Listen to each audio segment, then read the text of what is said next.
It says don't eat pork. Yeah, Leviticus 11. Does it tell you why? Yeah, because they're bottom feeders. So hello guys, so I want you to watch this video, okay?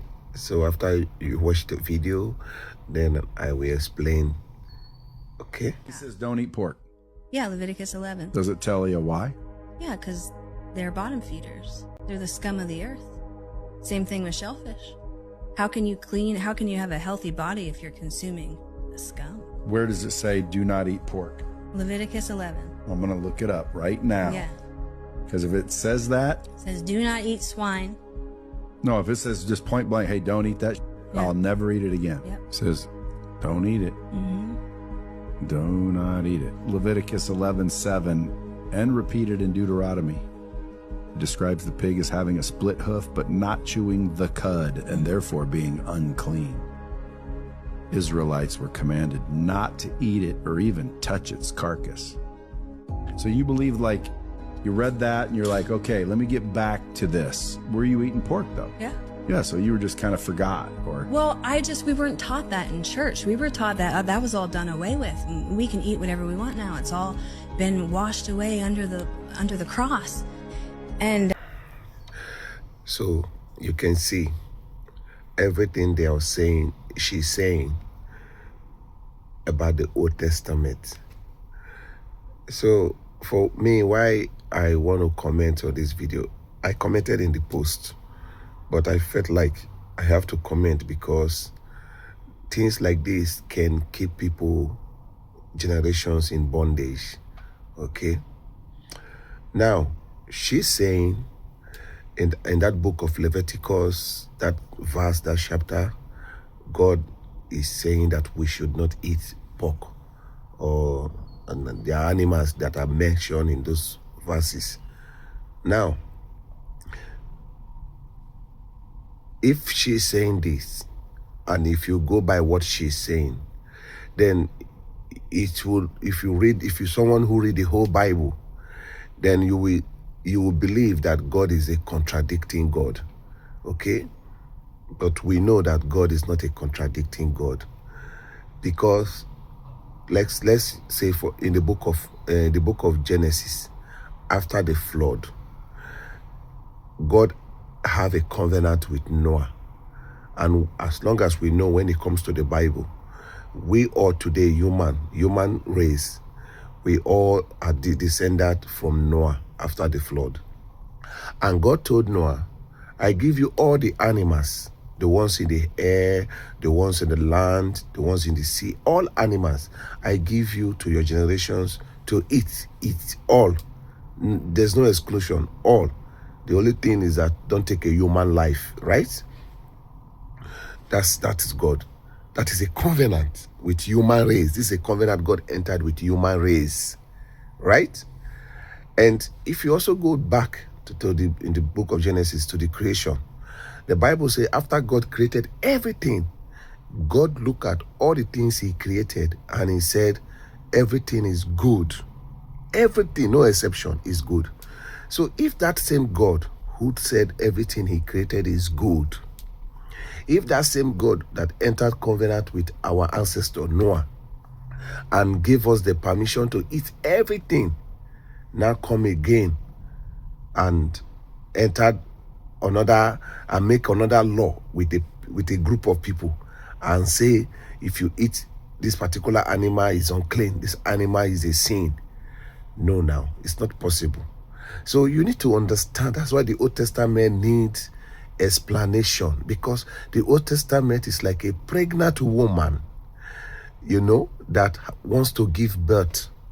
You need somebody to, you need like, how they say it, like when a pregnant woman go to the hospital, she do ultrasound or things like that to see what the baby is about. Okay, so the New Testament, Christ and the coming of the Holy Spirit explains that pregnancy for us, because the Old Testament is spoken in signs, symbols, and shadows. So you cannot just take something from the Old Testament and make it a law. That's why in some religion, in some part of Christianity, some churches, I see people living in bondage. I see people carrying loads that God did not give to them.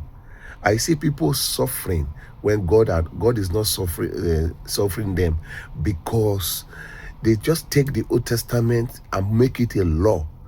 That's why if you look at the Jews, you can see them they are living in bondage, because they take the Old Testament without understanding what it means. That was why even Christ was telling Nicodemus that even you as a teacher, you don't know these things, because you need the Holy Spirit to interpret what the Old Testament is saying, the real meaning. So let's now go to what God is trying to say in the book of Leviticus and Numbers.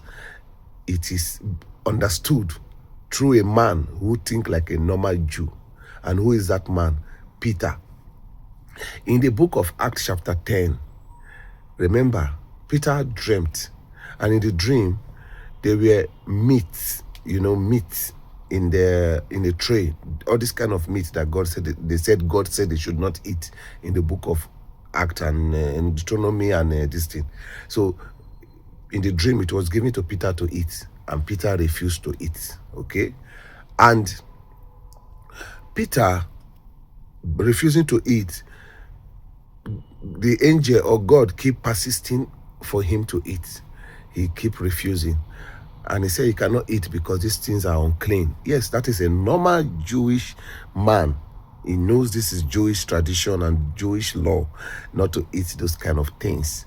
So God said to him, or the Holy Spirit said to him, who are you to call what I did not call unclean, unclean? So Peter wake up from that dream, pondering, trying to understand what God is saying in this dream. Okay, so until the angel came to him physically and told him a man is coming and this and that, attend to him like this. So until Peter now went to the house of Cornelius. And at that time, Peter was still believing that the gospel of Jesus Christ is only for the Jews, So God was trying to break him out of that boundary, okay? Because that is how the normal Jews believe. They believe that God is for the Jews, not for everybody, So until when Peter now got to the house of Cornelius, a Gentile, normally Jews don't enter the house of Gentiles. They don't even do anything with Gentiles, a Gentile, but because the angel told him to go, So when he got there, he was not telling the Cornelius about Christ. While he was speaking, the Holy Spirit came. It was like a miracle to Peter. The Holy Spirit will come upon Gentiles, and they were speaking in tongues. And there what Peter said with his mouth, like he knows that Christ is for both the Jews and the Gentiles, is for the whole world. You understand? So that was where Peter understood that dream, that animal God was talking about in those Old Testaments, those were not, and God was not talking about animals. God was talking about people of a lifestyle. He was telling the Jews, don't associate with these people, with this lifestyle, these people of this lifestyle. But God spoke in parables. God spoke in codes. You understand? You need revelation to understand what God is saying in the Old Testament. So which the Jews don't understand. So they were thinking about animals. So you can see somebody, God is saying something about human being, you are thinking of animals. So how can that kind of person be able to worship God and serve God perfectly? Because he's not understanding what God is saying at the first place. You understand? And truly, if you look at the people of the Gentiles, what I mean, these people that worship idols, people, you see the kind of life they live, a kind of a dirty life. Sometimes brothers sleeping with sisters. They live a drunkard life, men marrying so many wives, having so many children, a kind of a spiritual dirty life, disorganized life. If you're somebody who comes from a family of idol worshiping, you can see these things. When I became a Christian, one of the things I admired I'm talking about a real Christian home, is how I see, a man and a woman living, organized home, organized family. this is what I admired. You understand? So that is what God is talking about. A people of a dirty lifestyle like a pig. Just like, for example, if I say to you, you are a snake, if anybody around understand what I'm talking about. If I say this person is like a pig, people will understand. So these animals represent lifestyle, spirit, unclean spirit of, or that are not of God. That's what God is talking about, not animals. Okay?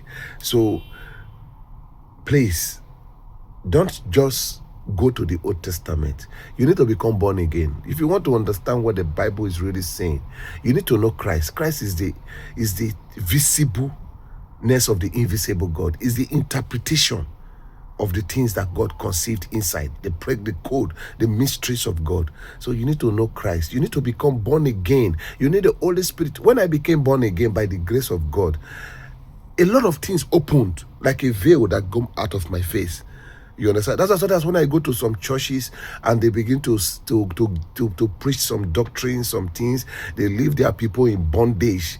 I try to explain for them, they cannot understand. I just relax because I understood that if they are born again, they will. You see, that is why even Apostle Peter, because so your culture, your tradition sometimes can hinder, the revelations of God coming to you, because you will be struggling to accept the revelation of God. That's why Christ has to bring Paul in, Apostle Paul in, because he needs somebody with a liberal mind, somebody who is easy to accept his revelation.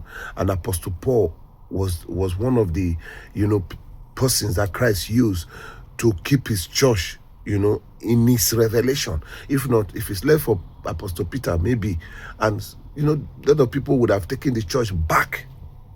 Just like if you go to some churches today, I don't want to mention name, some churches today, if you go to Ethiopia, you go to some churches, they took Christianity back to the Jews. They took Christianity back to bondage. They abandoned the freedom, the liberty of Christ. You understand? The real interpretation of the gospel, they went back to confusion. Thank you, guys.